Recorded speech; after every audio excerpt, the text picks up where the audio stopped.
Halo, shalom, selamat pagi semuanya. Di kesempatan hari ini, aku ingin memberi pesan untuk kita semua, aku juga, bahwa betapa Tuhan itu adil. Sebelum itu kita berdoa bareng-bareng dulu yuk. Kembali kami mengucap syukur dan terima kasih Bapa, Engkau telah memberi kami kesempatan untuk hari ini dapat bersekutu denganmu. Biarlah firman-Mu ini dapat menjadi bekal untuk kami, biar setiap kata kalimatnya sanggup memberkati kami. Di dalam nama Tuhan Yesus, amin. Mari kita buka Ayub 18. Ayo dibuka dulu. Kalau belum dibuka, di pause aja dulu, gak apa-apa. Tapi harus dibuka beneran ya. Oke, mari kita baca bersama-sama. Pendapat Bildad bahwa orang fasik pasti akan binasa. Maka Bildad, orang Suah, menjawab, "Bilakah engkau habis bicara, sadarilah baru kami akan bicara. Mengapa kami dianggap binatang? Mengapa kami bodoh dalam pandanganmu? Engkau yang menerkam dirimu sendiri dalam kemarahan, demi kepentinganmu lah bumi harus menjadi sunyi, dan gunung batu bergeser dari tempatnya." Stop dulu. Jadi aku akan jelasin beberapa ayat yang dari Ayub 18 ini. Nah, aku diberi hikmat, di ayat 4 ini, kita bisa baca nih. Demi kepentinganmu kah bumi harus menjadi sunyi dan gunung batu bergeser dari tempatnya? Aku ngerasa bahwa ada kata yang harus kita bold di sini atau di highlight gitu, yaitu kepentingan, dan harus menjadi sunyi dan gunung batu bergeser dari tempatnya. Ini kayak semacam perumpamaan gitulah ya, bahwa jangan bikin perasaanmu hancur sampai mendoakan dunia akan hancur juga. Jadi kayak lu lagi sedih-sedihnya dan jangan bikin lu mengutuki dunia ini akan sedih juga, karena ya itu nggak bagus gak sih? Mengutuki diri sendiri aja kita nggak bagus gitu. Lanjut boleh ya? Di ayat kelima, bagaimanapun juga terang orang fasik tentu padam, dan nyala apinya tidak tetap bersinar. Jadi kalau yang aku dapat, bahwa orang fasik itu gak akan terus bersinar. Jadi kalau ketika kita merasa bahwa Tuhan, aku baik kok, aku baik, tapi kenapa orang itu yang malah bersinar, yang malah lebih sukses dari aku, lebih keren daripada aku, lebih dari aku. Dan guys, trust me, Tuhan itu pasti kasih waktu, dan orang fasik itu akan jatuh pada waktunya. Tapi kita lihat nanti di ayat selanjutnya ya. Dan di sini aku juga nyatet bahwa he always give time to come back. Jadi he itu Jesus ya. Jadi Tuhan itu pasti akan kasih waktu mereka untuk balik ke Dia. Untuk kita semua, kalau kita merasa bahwa kita jauh dari Tuhan, please, Tuhan masih beri kesempatan kita hari ini, berarti waktunya untuk kita balik. Oke. Ayat ke-6. Terang di dalam kemahnya menjadi gelap dan pelita di atasnya padam. Ayat ke-7. Langkahnya yang kuat terhambat dan pertimbangannya sendiri menjatuhkan dia. Oh, ini bener-bener memberkati banget, apalagi kena banget di gue, kayak tampar aku mas. Jadi kayak wah, aduh, sampai kayak nggak enak ngomongnya. Kayak langkahnya yang kuat terhambat. Jadi seberapa kuat lu melangkah, atau seberapa orang dalam lu masuk ke dalam dunia itu, tetap aja bahwa lu akan jatuh pada waktunya. Dan pertimbangannya sendiri menjatuhkan dia. Trust me, bahwa pengertian kita itu tuh cuma terbatas. Oke? Penglihatan kita itu terbatas. Aku pernah dengar satu pendeta yang menjelaskan bahwa, contoh ya, kita ada di sebuah jalanan, kita ngelihat ini macet banget, bener-bener macet banget, tapi ada orang juga yang di lantai 5 atau di lantai 100 di lantai 100 ngelihat bahwa ya macetnya sedikit doang kok, sisanya lancar. Jadi kayak penglihatan kita sama penglihatan Tuhan itu sangat beda, dan penglihatannya itu sangat luas banget. Jadi ketika kita lagi merasa bahwa ini stuck, please let God do the rest gitu loh. Oke? Oke, terus ya. Oke, jadi langkahnya yang kuat terhambat dan pengertiannya sendiri menjatuhkan dia. Jadi jangan pernah kita mengandalkan pengertian kita sendiri, karena kita ini terbatas. Dan langkah kita yang kuat pasti akan terhambat. Oke? Aku nulis yang berasal dari pengertian sendiri akan gagal. Lanjut ke ayat 8, ini juga memberkati banget. Karena kakinya sendiri menyangkutkan dia dalam jaring, dan di atas tutup pelubang ia berjalan. Aku masih nggak ngerti dari tutup pelubang itu gimana, tapi dari aku mikir kayak tutup pelubang berarti tutup terus ada lubangnya gitu. Nih aku kasih tahu gambarnya. Nah itu aku gambarnya gitu sih, tapi ya udah.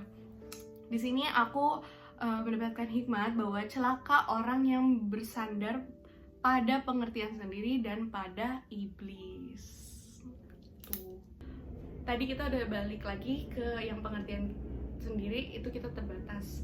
Nah yang selanjutnya itu pada iblis. Wow. Sometimes atau enggak always, iblis itu memberi kesempatan ke kita, kayak bisikin ke kita bahwa nggak apa-apa kok, jatuh orang kecil banget, ya ampun dosanya kecil banget. Tapi tahu nggak sih, aku juga pernah dengar dari pendeta, dosa sekecil apapun itu sama di mata Tuhan. Jadi lu melakukan dosa yang besar, lu melakukan dosa yang kecil, itu ukurannya tuh sama yang dilihat sama Tuhan gitu. Dan ini dia bukti bahwa kalau kita bersandar pada pengertian kita sendiri, bersandar pada iblis, itu akan jatuh pada waktunya. Iya, emang aku akan ngulang-ngulang ini terus, tapi ini beneran. Jadi kayak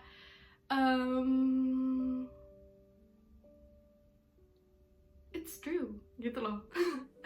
Kayak aduh gimana ya aku ngomongnya, tapi Tuhan itu akan selalu ngelihat kamu gitu.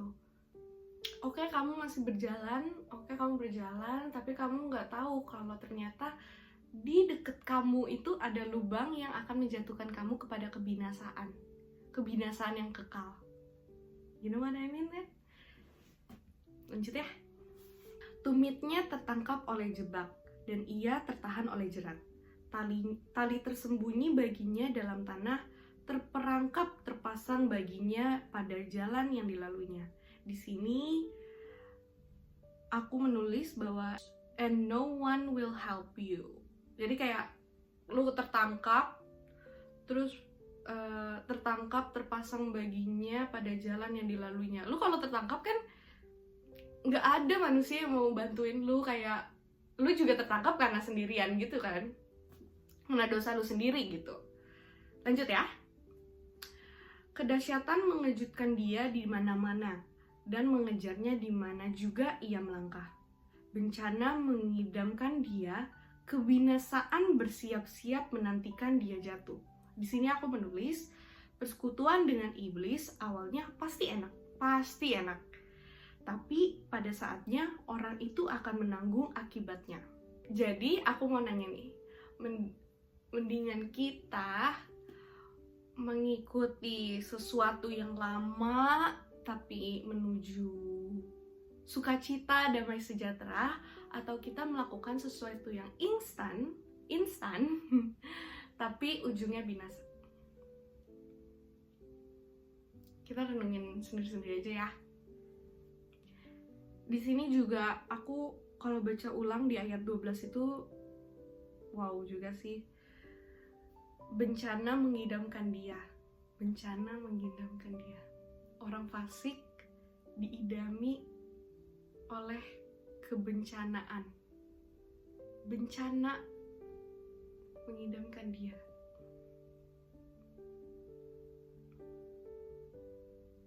Kebinasaan bersiap-siap menantikan dia jatuh. Lanjut ya. Kulit tubuhnya dimakan penyakit, bahkan anggota tubuhnya dimakan oleh penyakit parah. Ia diseret dari kemahnya, tempat ia merasa aman, dan dibawa kepada raja kedahsyatan. Dalam kemahnya tinggal apa yang tidak ada sangkut pautnya dengan dia. Di atas tempat kediamannya ditaburkan belerang. Di bawah keringlah akar-akarnya, dan di atas layulah rantingnya. Ingatan kepadanya lenyap dari bumi. Namanya tidak lagi disebut di lorong-lorong. Di sini aku ada satu kata sih, yaitu hilang. Ingatan kepadanya lenyap dari bumi, namanya tidak lagi disebut-sebut di lorong-lorong. Jadi ketika kamu diagungkan, wah ini A, B, B, C, wah keren banget.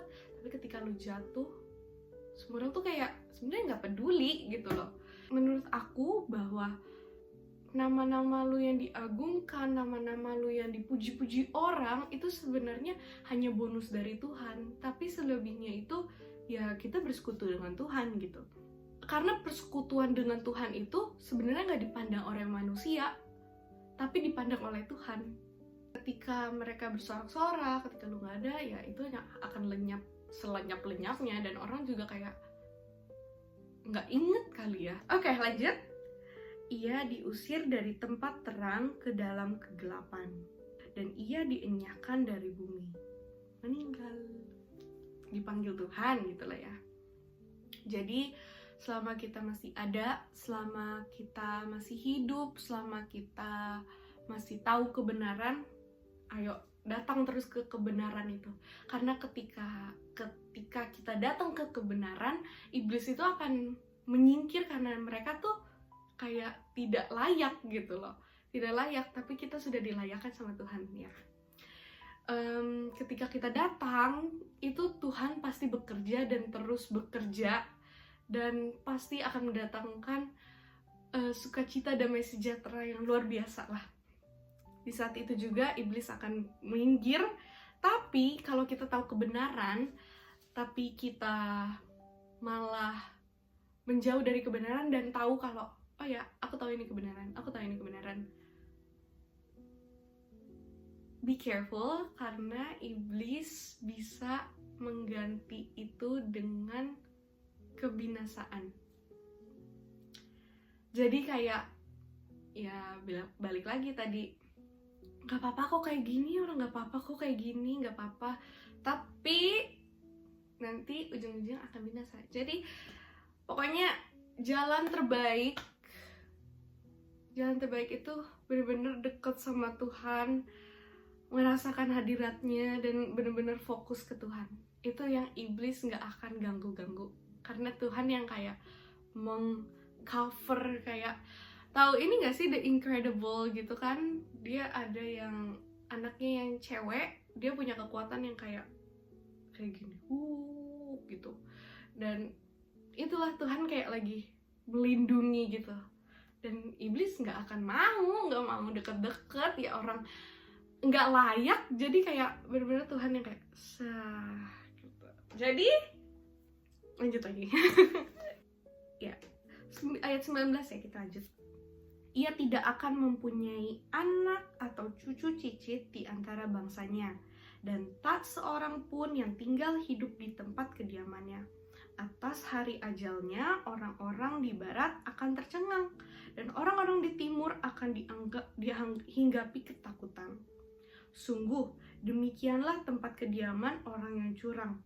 Begitulah tempat tinggal orang yang tidak mengenal Allah. Ya, sungguh demikianlah tempat kediaman orang yang curang. Kalau dipikir-pikir kayak curang tuh hal yang simpel gak sih? Kayak lu main games curang, lu main apa curang, nyontek, itu kan curang juga kan. Tapi he is counting. Kalau dipikir-pikir gue pernah main games terus curang. Itu Tuhan hitungin dosa gue gak ya? Ini bukan gue menyudutkan apa ya, tapi beneran gue mikir juga kayak iya gak ya? Nah kayak gitu tuh, kita harus nyari kebenaran gak sih? Kita harus baca Alkitab guys. Ya aku masih belajar sih sebenarnya, tapi ya kalau Tuhan beri hikmat dan ini sepertinya memberkati orang lain, aku akan bikin video ini juga, siapa tahu dan memberkati orang-orang mendengar sekarang. We never know. Tapi demikianlah tempat kediaman orang yang curang, begitulah tempat tinggal orang yang tidak mengenal Allah. Kita refleksiin bareng-bareng bahwa kalau kita mau ditempatkan yang terbaik di Tuhan, kita harus mencari kebenarannya dulu agar langkah-langkah kita dapat diberkati, dapat dituntun oleh Dia. Terima kasih yang sudah menonton, kiranya memberkati. Aku juga diberkati banget karena aku dikasih hikmat, dan semoga hikmat itu bukan hanya ke aku tapi spread to you guys yang menonton. Aku nggak tahu ya nonton akan berapa, tapi yang penting yang mendengar dapat memberkati, dan kiranya Tuhan menyertai kita semua. Dan kita tutup dalam doa lagi yuk. Kembali kami mengucap syukur dan berterima kasih Bapa, terima kasih atas firman-Mu yang memberkati kami, setiap kata kalimat-Mu yang memberkati kami. Biarlah firman-Mu ini tidak sia-sia, tidak hanya didengar, tapi menjadi bekal untuk kami Bapa, agar kami dapat mengenal Engkau lebih lagi, dapat bersekutu dengan-Mu lagi, dan biarlah hidup kami dapat layak di hadapan-Mu dan kudus di hadapan-Mu. Bapa, peliharakan kegiatan kami selanjutnya, Engkau yang peliharakan jalan-jalan kami, biarlah setiap langkah kami dapat Engkau tuntun, Engkau yang sertai tangan kami, dapat Engkau berkati dari ujung rambut sampai telapak kaki, Engkau yang berkati di dalam nama Tuhan Yesus. Amin. God bless you.